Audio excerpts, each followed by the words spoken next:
Call the meeting to order. Please rise.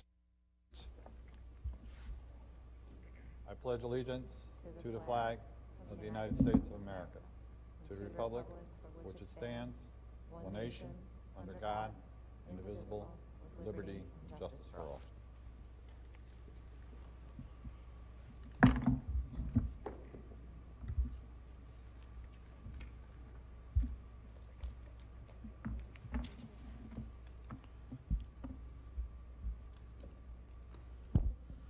Call for the acceptance of the minutes of the January 28, 2025 meeting. So move.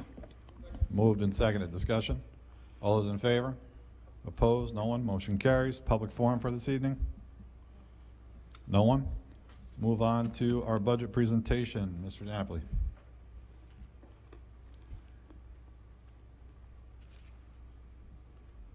Good evening. Thank you. Tonight we're going to be talking about administrative, capital and buildings and grounds, transportation, and athletics. There was a question about unfunded mandates. I've actually found a couple good resources online. I shared with you what I found. A lot of them I hadn't even thought about as being an unfunded mandate, so that's a pretty comprehensive list.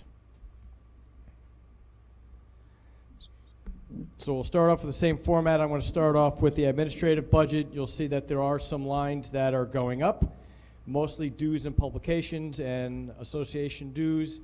Those are either new conferences we're going to, or we've got more people attending the conferences, and also conferences, the cost of the conferences are going up.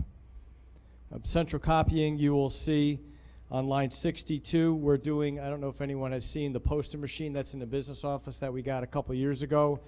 What we used to pay for posters to be made outside of campus, we actually have a machine here that will do posters for us. So as you walk around campus, a lot of the artwork that you see is done by Mr. L or by staff in the buildings. And so we're able to print posters out of the poster machine. And that's why you see that cost of $6,000 there. Line 52, I'm going a little backwards here. You'll see under financial services an increase of $3,500. We're looking to maybe bring in the internal auditor next year to do an internal audit for us. Under records management, line 90, the cost of shredding with Iron Mountain has gone up. That's about $1,400 increase. I did decrease electric on line 8 under capital. That's buildings and grounds, $40,000. We've been monitoring the budget. I didn't know what it was going to look like this year, so the budget was a little bit high going into next year. We're able to reduce it. We know what the cost per kilowatt hour is. Some of these other line items you'll see have gone down. The gas for the buildings and grounds vehicles we're not using as much as we had thought we would, so we decreased that by $4,000. Under line 29 and line 46, you'll see each is up a significant amount. A lot of that has to do with we were buying a lot of our cleaning supplies and our MERV filters using American Rescue Plan funds. Now that's come time to buy it out of the budget. So while we did stock up on some, we do replace our filters more frequently, and the cost of the filters has gone up.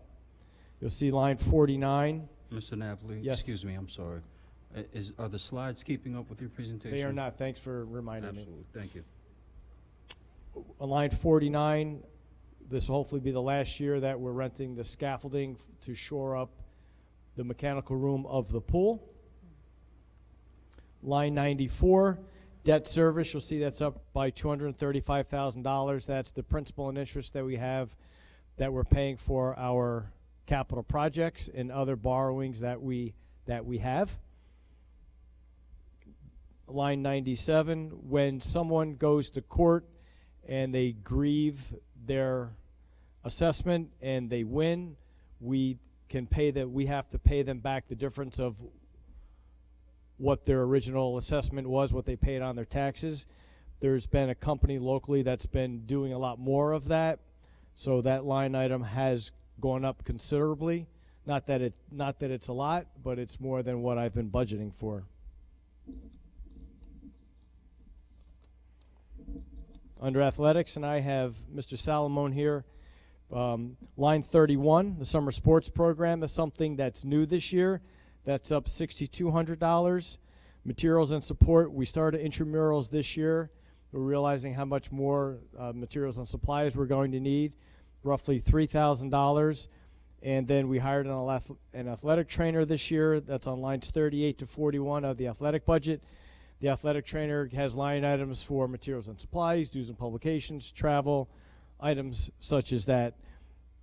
Matt did a pretty good job putting a narrative in. It's in your notes on what his costs are and what they look like, just kind of a descriptor, and we try to do that with our department managers if there's things that are new or that could use a lengthy explanation. That's it for tonight. I know we went through that pretty quick, but you have all the details there. Tomorrow, BOCES will post this all on our website. The next board meeting is February 28th, and then we'll be covering the last couple of departments in our budget, in the budget presentation. I'm sorry? What did I say? 25th. Oh, the 25th. The 28th is my anniversary. I have that on my brain. No. Any questions? Jody? The question might not be for you, but Lisa or even the summer sports program, is that going to interfere, or are we going to work with the summer camp so we can get both kids, all the kids involved in it? I just don't want to do it something where we're pulling from one or the other.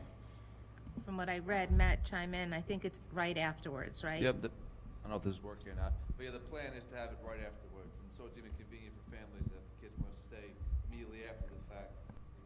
Go to the sign for the time, go for the- Willie?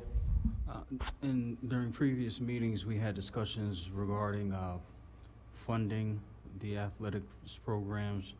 Is this the appropriate time to have those discussions? Sure. Not necessarily tonight, but in general? Yeah. This is the time, this is the season, right? Okay, thank you. You're welcome. If I don't have any questions, I'll go sit down and then I'm done for tonight. No more questions? Thank you, Mr. Napoli. We will move on to reports, correspondence from myself. Update on the Hall of Fame Committee. John? Yes, sir. We're moving forward with plans for next year's Hall of Fame. We've got several new nominations that we think are going to pan out, and we're finalizing the dates, and I'll get back to you when all of that is done. Thank you. Update on the arts. Lisa? on the We committee? met one time, we're meeting again on the 19th for the committee to establish our goals. Once we have them established, we'll open it up for others to attend. Thank you. Board members? Mr. Burns? Yes, thank you, Mr. President. I got something I want to speak on here. I believe this is my fourth or fifth term on the Board of Education. I can clearly remember when I first got on the board, I was told that I could have my own personal opinions. Apparently someone thought I was opinionated, but that I was one of 9 board members and that actions taken by the board would be the result of consensus and majority. Is that correct, Mr. President? That is correct.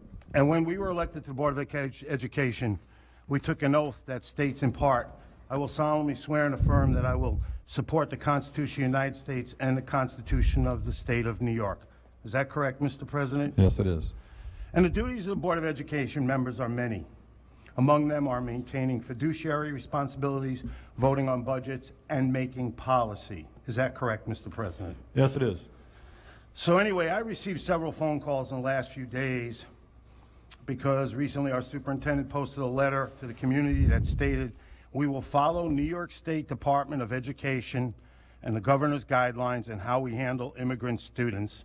And I can only assume that that means illegal immigrants. So that even though we are the policymakers for the Ellenville Central School District, the Board of Education, we did not vote on this. It was a decision that was made by the superintendent. Many times I ask why we don't fight back against the state on these things, these mandates and guidelines and things that we're told to do that come with repercussions and threats of removing school officials and board members.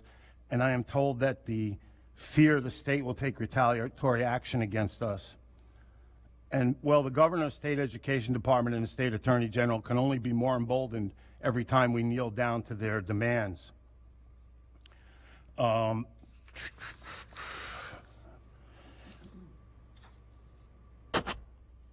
think that many of the demands that come down to us are not positive for our students. And there are many examples that we can point to, and yet we just continue to follow them like sheep. I'll give you some of those examples. I noticed in our board packet today that there are 80 unfunded mandates that have been forced upon us by the governor, state education department, and the attorney general. Our school district is funded by taxes from those who live within our district boundaries, state ed, and federal aid. We are also bound by the state to a 2% maximum tax increase when we put forth our budget vote to the community. With inflation, it is often difficult to keep providing an education to our students under these restrictions. We are hampered by these frequent unfunded mandates, which means we must provide the services and materials for our students, even though they are costly, simply because we have been dictated. Many of these mandates, funded or unfunded, are not to the benefit of our students or our district, and I have often argued that we should fight back against them. I believe our central administration consists of experienced, talented, and intelligent people who should not simply nod in agreement whenever the state gives us mandates, especially when they fully know these mandates are not in our best interest. And there are several cases in point that I'd like to show a history where the state has been wrong. Between Governor Hochul and Governor Cuomo, we were mandated to wear masks during COVID-19 because they told us it would stop the virus from spreading. They were wrong on that. Later, we were told that we didn't have to wear masks, but when that did not prove politically beneficial to them, they reinstated the mask mandate. They were wrong on that. We were also mandated during COVID-19 to get the vaccine because we were told the vaccine would prevent individuals from getting COVID-19. They were wrong on that. And I find it ironic that we go to what the state says, but we don't even fight for our own students. A few years ago, the state mandated that all students must be fully vaccinated to attend school. One of our students, an honor roll student who excelled in 3 sports, was entering his senior year.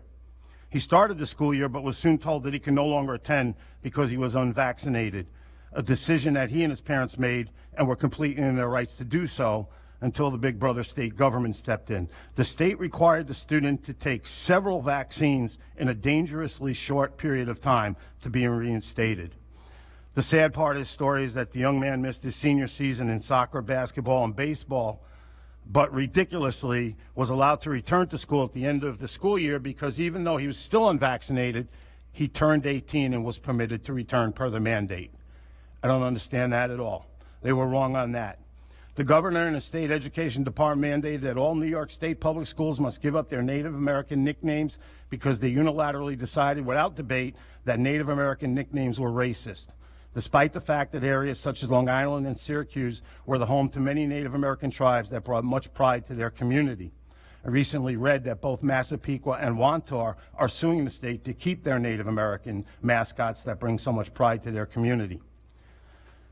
Finally, the governor has issued an expensive unfunded mandate that New York public schools must purchase all electric buses by the end of 2025. A gas school bus costs approximately $125,000. An electric bus costs between $350,000 and $400,000. Again, no funding for this, no direction on how we get it done, and no regard to the fact that almost all the providers of electric in New York State say they could not provide enough power to the buses, and the governor wants the taxpayers to foot the bill. They were wrong on that, too. We're making progress here in Ellenville. Through the hard work of our administrators, teachers, and staff, we're making significant progress in our math and English test scores. But the inescapable truth is that we remain last in the county in testing. Until we are no longer last, we should not focus on things that do not help our students. And our administration remains adamant that we will follow these state mandates and guidelines, but I continue to point out that mandates and guidelines are not laws. Only 40% of all New York State elementary school students are reading and doing math on grade level. We need to make that better, and we need to stop worrying about these other things. So I'd like to remind our administrators that while the governor and state education departments are running around trying to figure out how to oppose President Trump, we have sworn an oath to support the U.S. Constitution and the New York State Constitution, and that when federal and state laws clash, the supremacy to the federal government, which has delegated powers and is above the powers relegated to the states. We know what we need to do for the best interest of our students. Let's stop blindly focusing on dozens of genders, electric buses, and woke policies that do not benefit our students, and get back to teaching our students the things they need to be successful. Thank you. Thank you, Mr. Burns. The only, whether or not there's, both sides of the aisle on this, but when it comes down to the superintendent and her decisions to release letters, we do not, as a board, routinely dictate what letters she releases to the public and what letters she does not. That is a management prerogative and a management decision. This board is a policymaker, as we know. I spoke to the superintendent on this matter.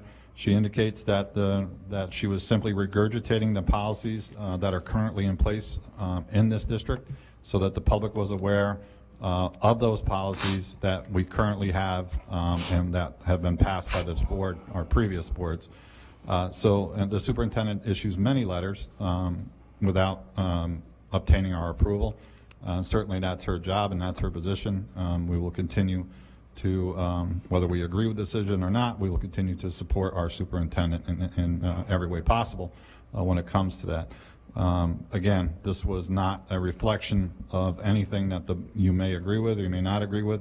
Simply, and according to when I spoke to her, simply just a reissuance of what the policies were in accordance with what other districts have been doing.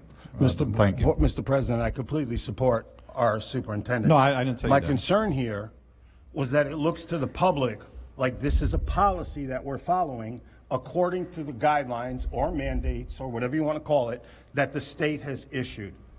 And in that sense, we're the policymakers. Right. Okay, that was my point. That's all my point No, was. I know. And all of that I just said was pointing out all the times that I asked, why don't we fight back against this? Just like Wantagh and Massapequa are doing. And I'm always told, we're fearful the state will retaliate against us when we know it's not good, when we know it's not in the best interest of our students.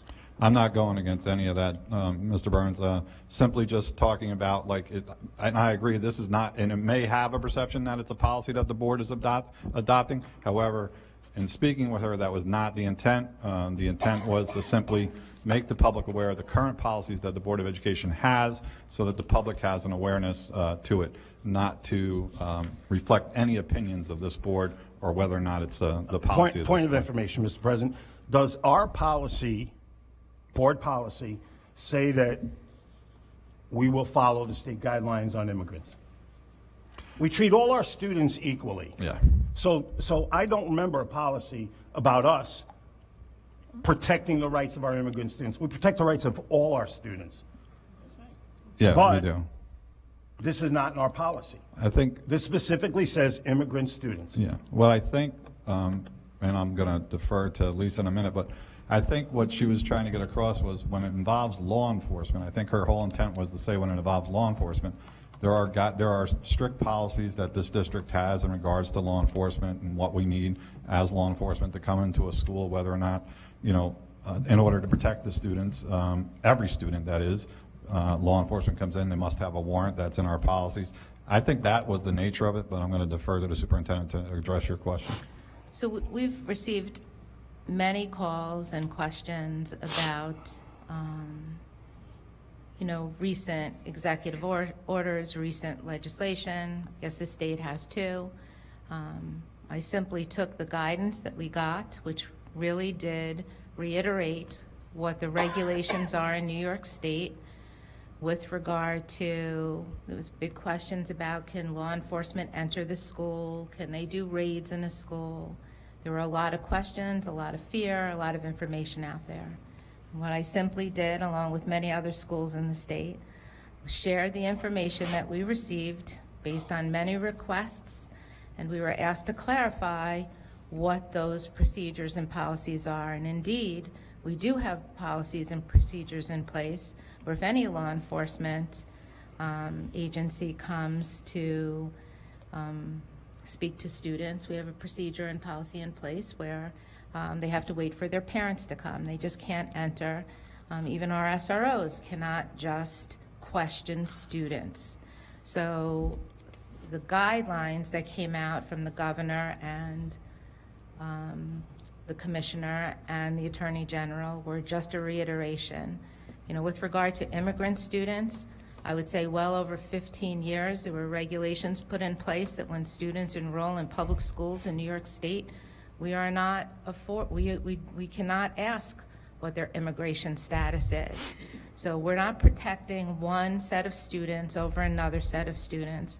I'm proud to say that this board as a whole and the administration and the staff, you know, care about all the students in the school district and have put programs, funded programs in place to address all of our kids. So there were questions that came up about what those procedures and policies were. I took the guidelines and I summarized what the guidelines were. I did not overwrite a policy or write any new policies by that letter. That's a reflection of what we have in place and what the regulations of New York State are. And honestly, if there's going to be a war between the federal government and the state government, we're going to have to wait and see what the direction is. But there's a lot of questions out there. I'm in touch with our district superintendent and our attorneys on how to proceed on certain things, and we're going to be careful not to break any laws.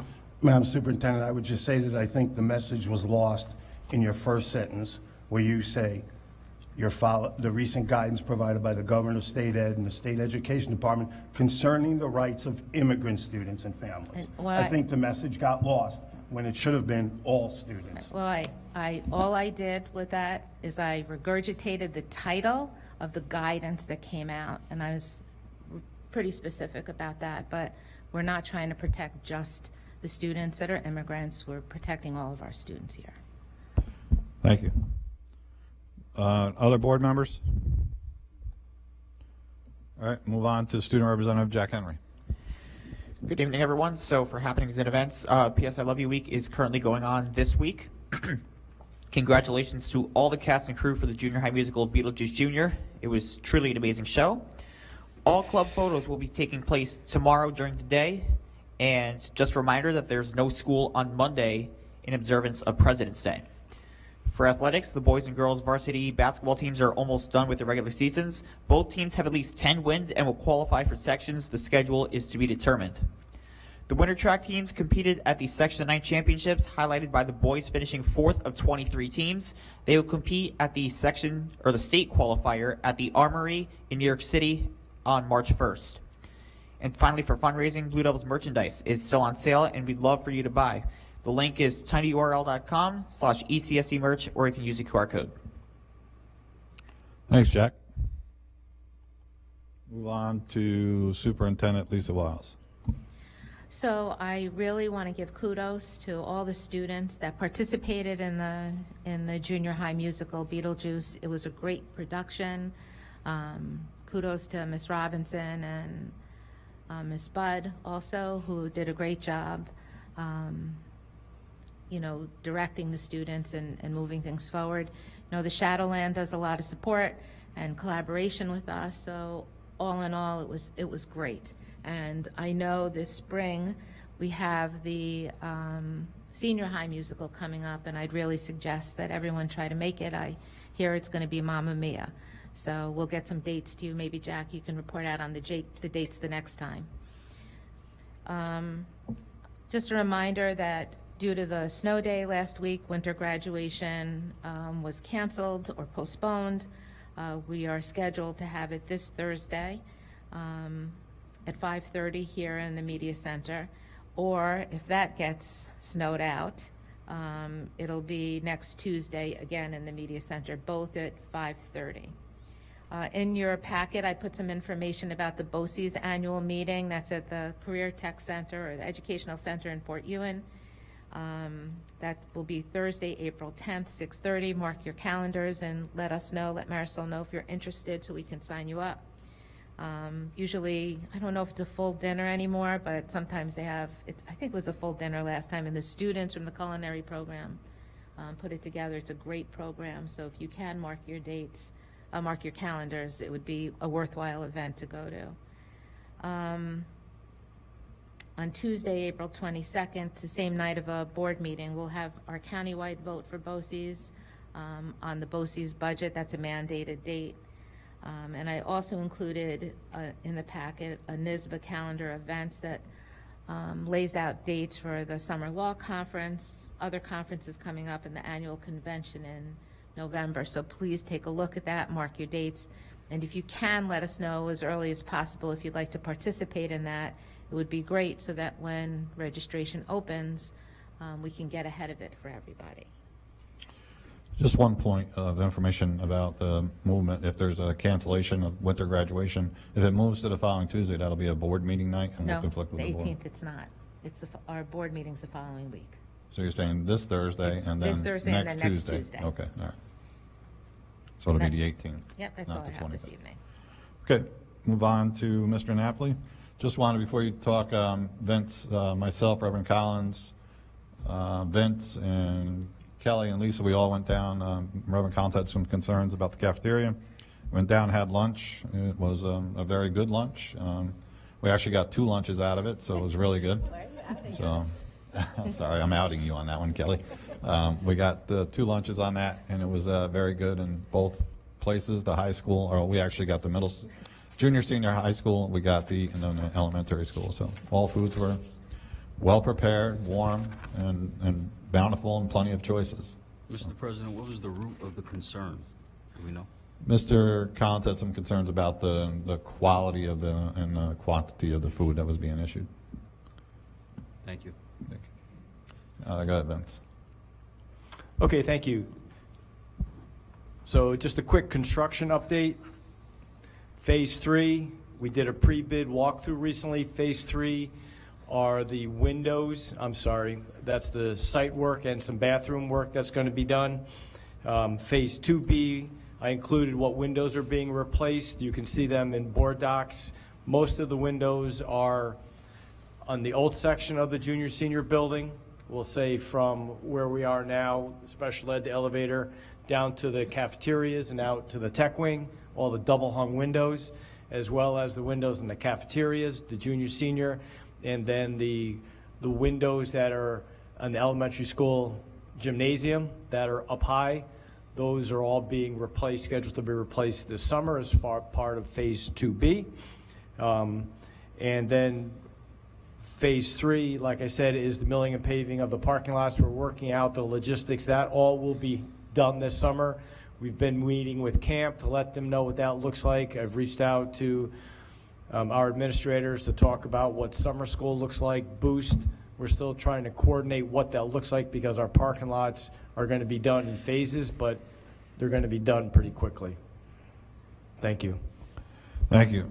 Mr. President, if I Yes. may, Mr. Napoli, is there a possibility of looking at some wayfinding pavement marking as part of our project, the upcoming project? Can we ask the construction manager to estimate that? I don't know what that is. Wave finding? Wayfinding. Way. Wayfinding and pavement marking, yeah. Like, just words on the pavement, basically, along with the striping. They're gonna stripe the parking lots and Right, all of that, and the handicap and all the rest of that. right. And we put arrows down and we do all the stalls. There's more to it than that Well, we not should be thinking of? necessarily. I just think it's a good opportunity. Maybe we can start naming the lanes and get creative with the wayfinding.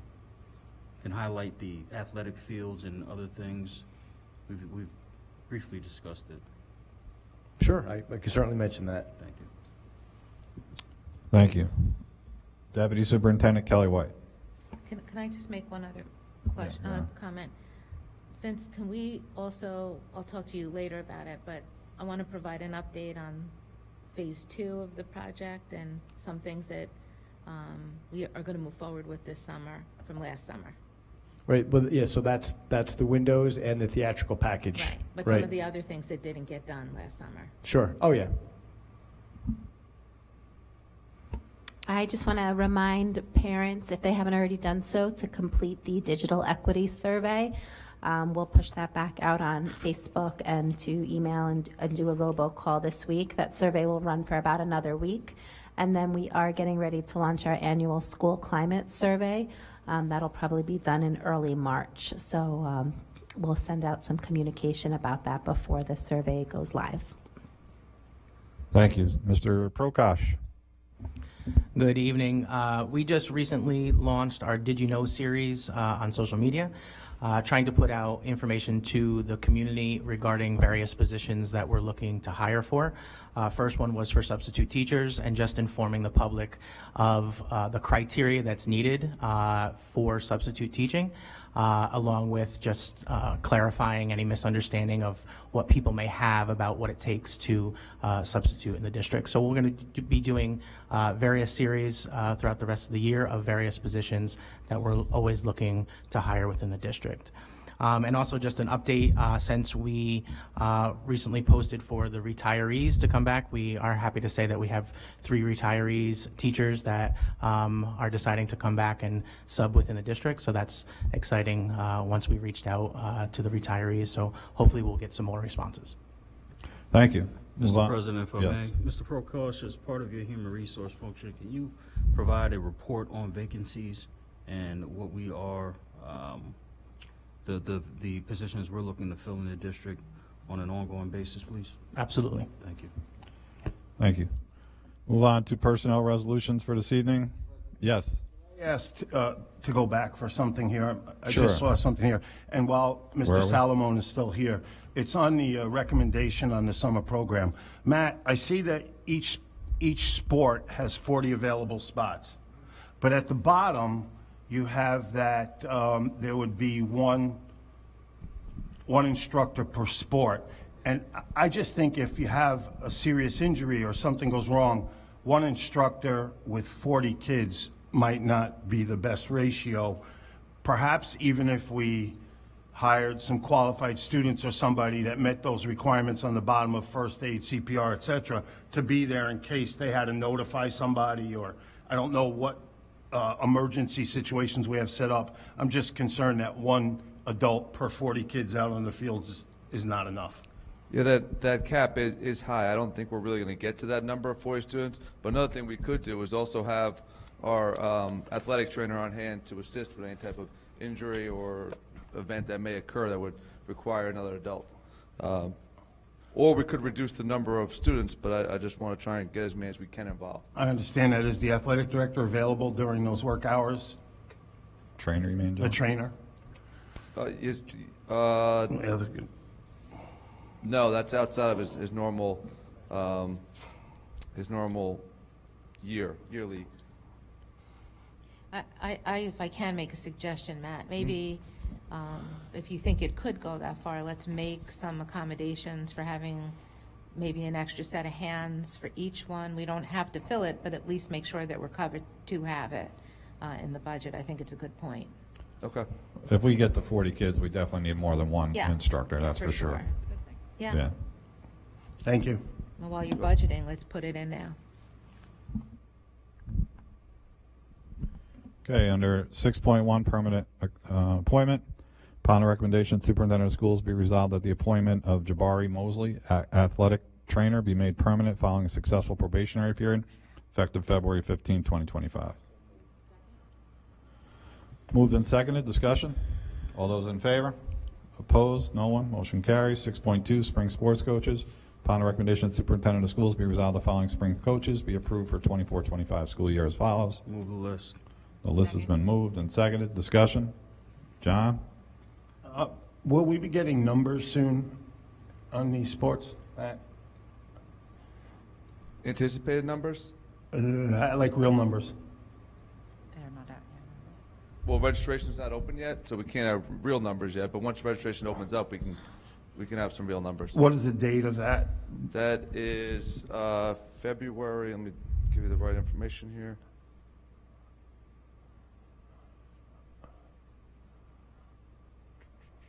So February 17th, our varsity registration opens up, and February 24th, our modified registration opens up. Okay, thank you. Well, Thank you.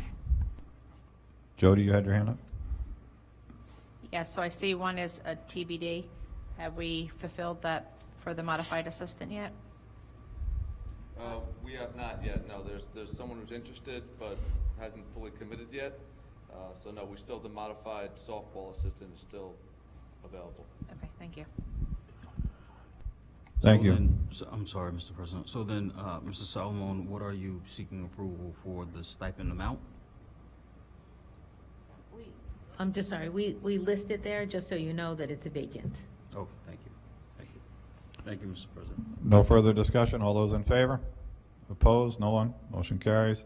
6.3, Regents Review. Upon the recommendation of the Superintendent of Schools, be resolved the following teachers be appointed for a June Regents Review at a contractual rate of $55 per hour, work not to exceed 2 hours per hour per week per subject for the Move the 24-25 list. school years. The list has been moved. Seconded. Discussion? Jody? Again, we have a lot of vacancies on this. What are we going to do with all of those for our students? So I know that the high school administration's trying to find additional people. If we can't, we can try to go out and see if there's any teachers from any other districts that might be interested. Okay, thank you. Any further discussion? If not, all those in favor? Opposed? No one. Motion carries. 6.4, amend monitor appointment. Be resolved that Kiana Barrett's resolution dated January 28, 2025 be amended to read as follows. Upon the recommendation of the Superintendent of Schools, be resolved that Kiana Barrett be appointed part-time cafeteria monitor, not to exceed 29 hours a week, at a rate of $17.11 per hour worked. Second. It's been moved and seconded. Discussion? All those in favor? Opposed? No one. Motion carries. 6.5, substitute personnel. Upon the recommendation of the Superintendent of Schools, be resolved the following substitute personnel be appointed 24. Move the list. List has been moved. Seconded. Discussion? John? We still having trouble finding certified subs.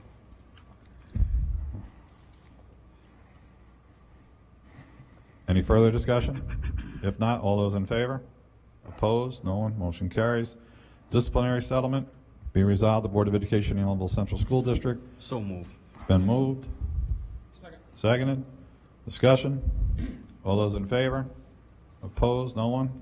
6.7, administrative leave change. Be it resolved that employee number 1-28-25-1 is hereby removed from paid administrative leave effective February 18, 2025. Second. Been moved and seconded. Discussion? All those in favor? Opposed? No one. Motion carries. 6.8, security attendant resignation. Upon the recommendation of the Superintendent of Schools, be resolved the resignation of Brian Barrian as security So moved. attendant. Been moved. Seconded. Discussion? All those in favor? Opposed? No one. Motion carries. Table resolution, co-curricular resignation. This has not changed, I guess? It has not changed, except the date of the resignation is left open on the two clubs. Until we replace somebody, she'll continue on with that. Let me So put it- moved. I got to put it on the floor. It's been moved. Second. Seconded. Discussion? John? I know that I'm old school and sometimes that doesn't fit with today, but I grew up that you don't quit something once you start it. And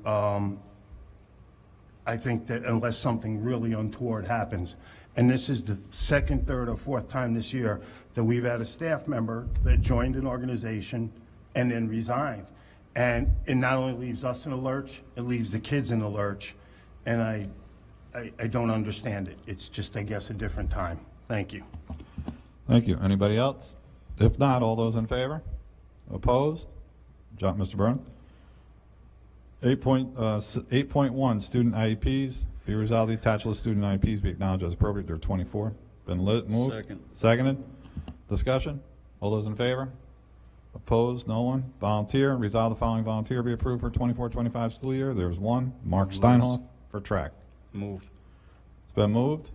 Second. Discussion? John? There are longevity for coaching because Mark's been doing this for 3 or 4 or 5 decades now, always coming back to help out. And it's just amazing. Yes, it is. Certainly, we appreciate it because we can use the help. Any further discussion? Mr. President? Yes. I'd like to ask what the process is for volunteer application.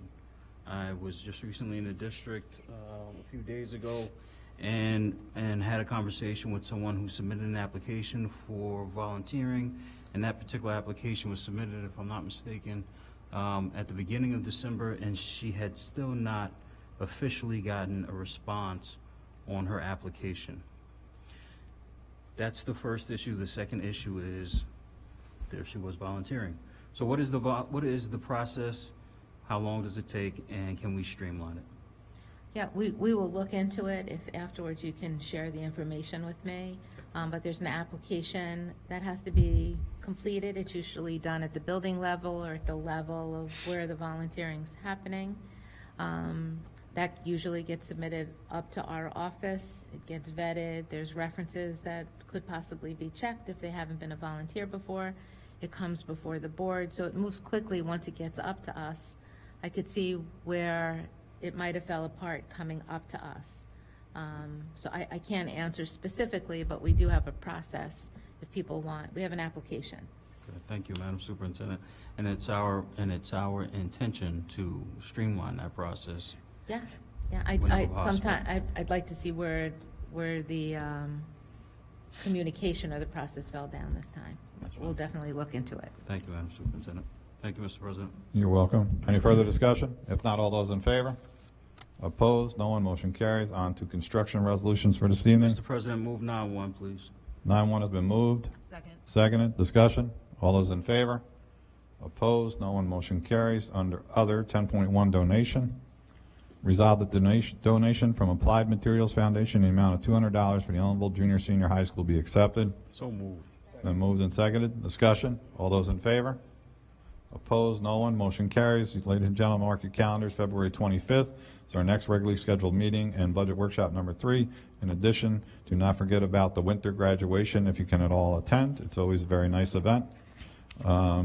And it's going to be on Thursday. If not, it'll be on February 18th, Tuesday. Entertain a motion to adjourn. So Second. moved. Seconded. Discussion. All those in favor? Opposed? No one? We're adjourned.